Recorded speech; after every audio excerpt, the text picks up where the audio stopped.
একদিন গোপাল রাস্তায় একটি আজব জিনিস দেখতে পায়। সে প্রথমে বুঝতে পারে না যে জিনিসটা কি। তারপর সে জিনিসটা হাতে নেয় এবং দেখতে থাকে এবং পর্যবেক্ষণ করতে থাকে জিনিসটা আসলে কি। এটা যে আমাদের বেন্টেনের ঘড়ি, কিন্তু কোনো একভাবে গোপালের সামনে পড়ে গেছে। গোপাল কিছু না বুঝেই খুশি হয়ে যায় এবং হাতে পড়ে নেয়। হঠাৎ ঘড়িতে এলিয়েনের চিহ্ন চলে আসলে গোপাল কিছুটা ঘাবড়ে যায়। এরপরই ঘড়িতে টাচ করে সে এলিয়েন হয়ে যায়। সে নিজের মধ্যে অফুরন্ত শক্তি অনুভব করতে থাকে। গোপালের চোখে তো আর টিভি ছিল না, এজন্য কেউ বেন্টেন দেখেনি। এজন্য সবাই গোপালকে দেখে ঘাবড়ে যায় এবং ভয় পেয়ে যায়। মহল্লার লোকজন ভয় পেয়ে রাজা সেনাপতিকে ডেকে আনে। রাজা সেনাপতি আসলে গোপাল তার উপর রেগে যায়। সেনাপতিকে সাহায্য করে বাড়ি যাওয়ার সময় বজ্জাত মন্ত্রী ষড়যন্ত্র করলে মন্ত্রীকে উচিত শিক্ষা দেয়। বাড়ি ফিরে গোপাল তার গিন্নিকে সকল কাহিনী বলতে থাকে যে কিভাবে সে ঘড়িটি পেয়েছিল এবং কিভাবে সে এলিয়েনে পরিণত হয়। আর সবাই তাকে দেখে অবাক হয়ে যায়। কিন্তু গোপালের এই সুপার পাওয়ার দেখে গোপালের গিন্নি তার হাতে রান্নার হাঁড়ি ধরিয়ে দেয়।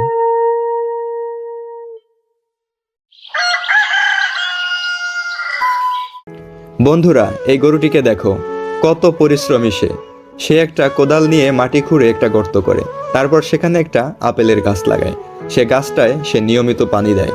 ধীরে ধীরে আপেলের গাছটা বড় হতে থাকে আর তাতে লাল লাল আপেল ধরতে শুরু করে। কিন্তু হঠাৎ একদিন এক বজ্জাত বানর একটা কোঠার নিয়ে সেই আপেলের গাছের কাছে আসে। বানরটা গাছ কাটতে শুরু করে আর সব আপেল নষ্ট করে দেয়। গরুটি এইসব দেখে খুব কেঁদে ফেলে। তারপর গরুটা ফোন করে থানায় জানায়। পুলিশ আসে আর গরুর কান্নাকাটি শুনে পুরো ঘটনা জানে। তারপর পুলিশ বানরটাকে হাতকড়া পরিয়ে ধরে নিয়ে যায়। এত পরিশ্রমী গরুর জন্য তুমি এখনো একটা লাইক দাওনি। দয়া করে একবার লাইক দিয়ে দিও। একটা গ্রামে রাত নামলে একটা রহস্যময় ঘটনা ঘটতো। কারো জানার আগেই, কারো দেখার আগেই গ্রামের একটা ফসলের মাঠ নষ্ট হয়ে যেত। কেউ জানতো না কে করেছে এটা, কিন্তু একদিন এক পরিশ্রমী মুরগি সত্যতা জানতে পারে, আর সেদিনে বদলে গেল গোটা গ্রামের ইতিহাস। বন্ধুরা, আজ তোমাদের শোনাবো এক রহস্যময় গল্প, যেটা শুনলে গায়ে কাঁটা দিয়ে উঠবে।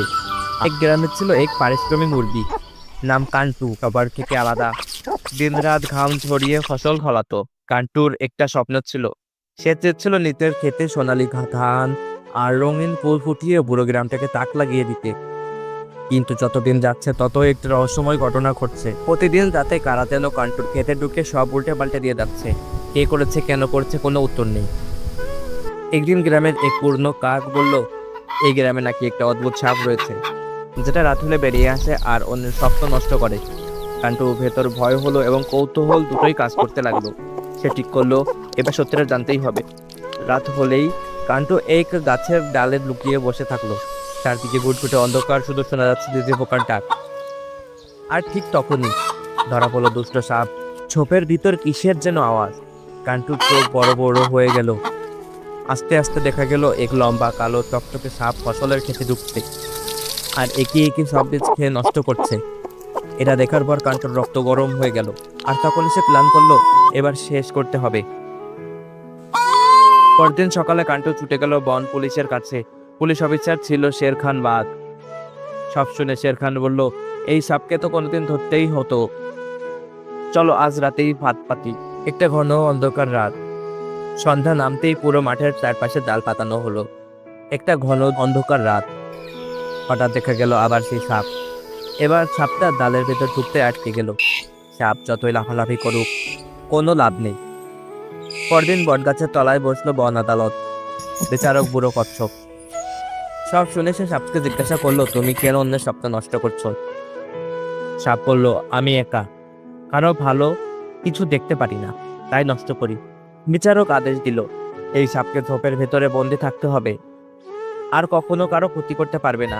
গ্রামের সবাই খুশি, হাততালি পড়লো। এবার কান্টুর খেতে রঙিন ফুল আর ধানের বন্যা। সবাই এসে বলল, তুমি সাহস দেখিয়েছো, তোমার স্বপ্ন এখন সত্যি। কান্টু হাসতে হাসতে বলল, যারা নিজের স্বপ্ন বাঁচানোর স্বপ্ন দেখে, তারা দুনিয়ার সব দুষ্ট শক্তিকে হারাতে পারে। বন্ধুরা, গল্পটা ভালো লাগলে লাইক দিও, কমেন্টে জানাও।